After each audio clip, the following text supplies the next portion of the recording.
So good morning mga ka-PJ, no. Ngayong araw nga pala ay Biyernes, no. November 21, 2025 at saka nakaapat na bookings pa lang tayo. Pang-5 ito ngayon. Nandito tayo sa Terminal 1. Meron tayong pick up dito sa departure papunta ng Jackliner. Tanghali na ako nakabiyahe mga ka-PJ. Sumakit yung iipin ko kagabi.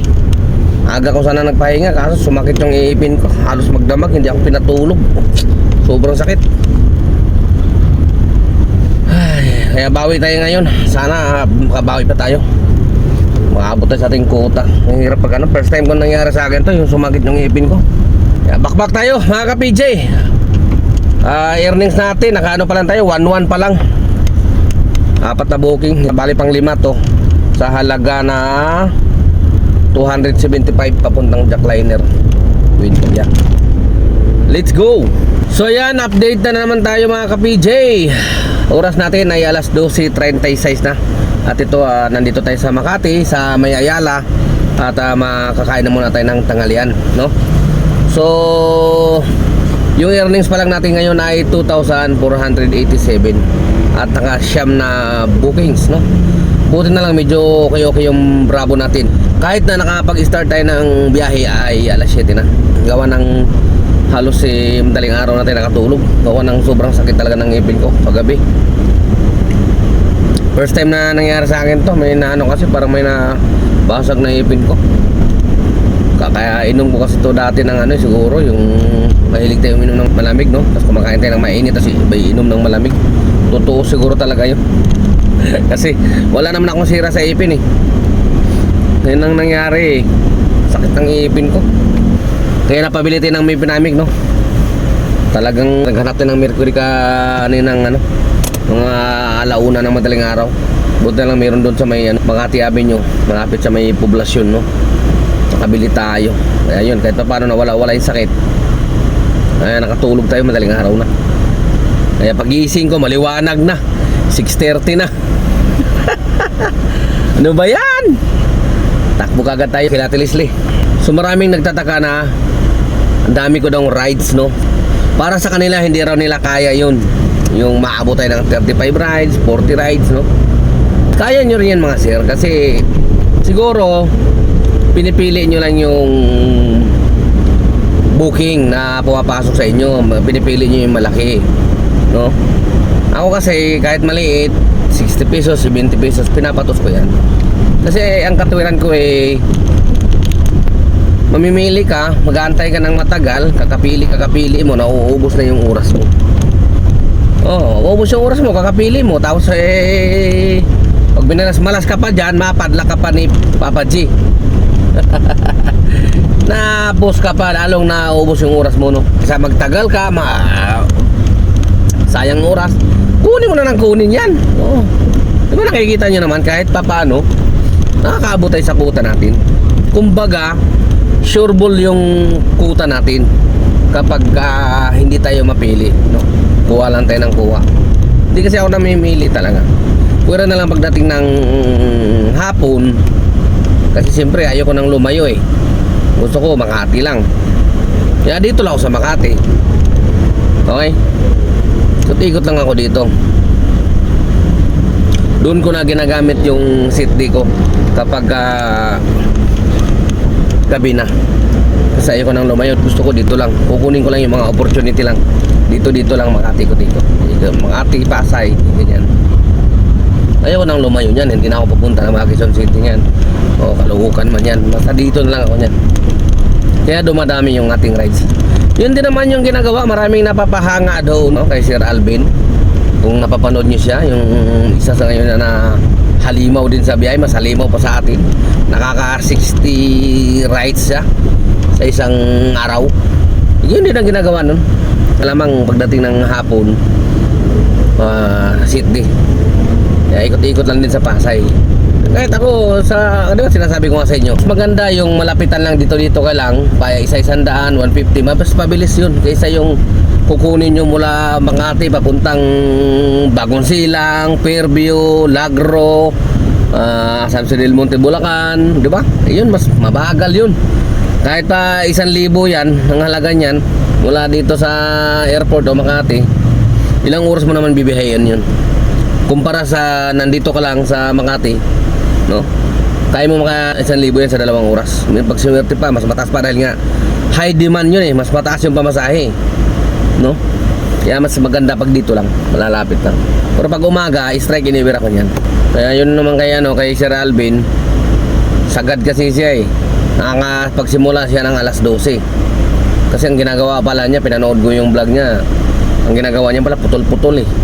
Kumbaga, nasa sakto niya alas 12 ang biyahe, no?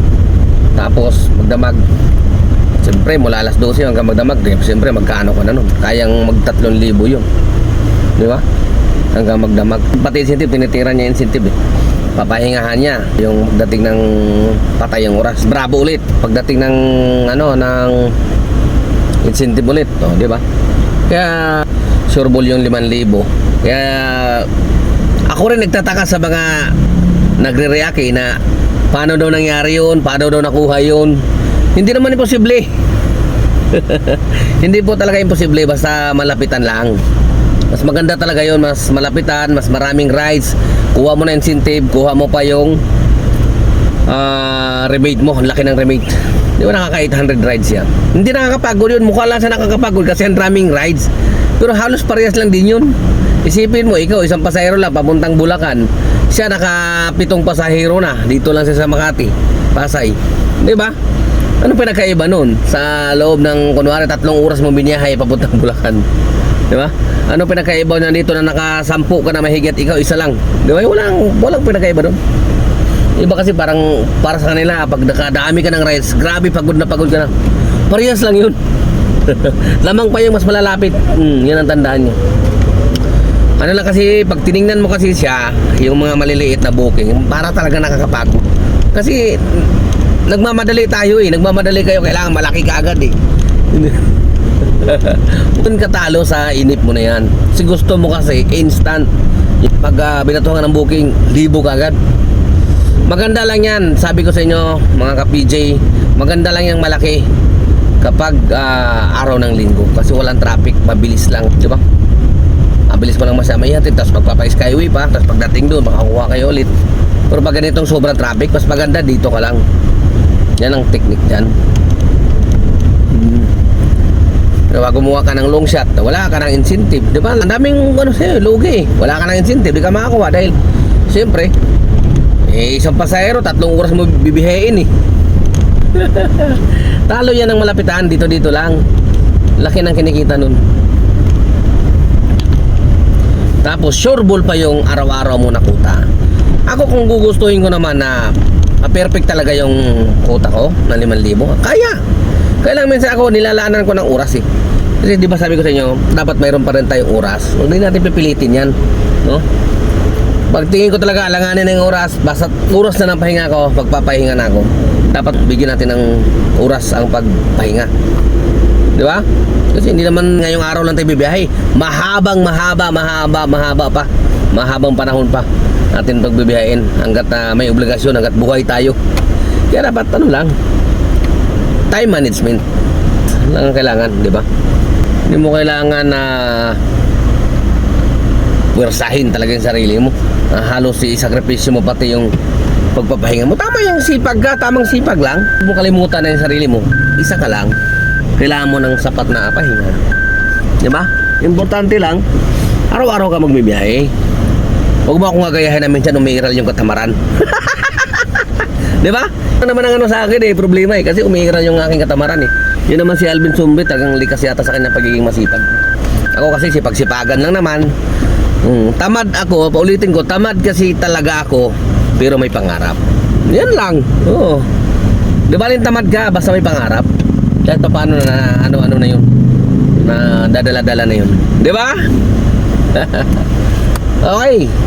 Para doon sa mga bago, sipag at syaga lang.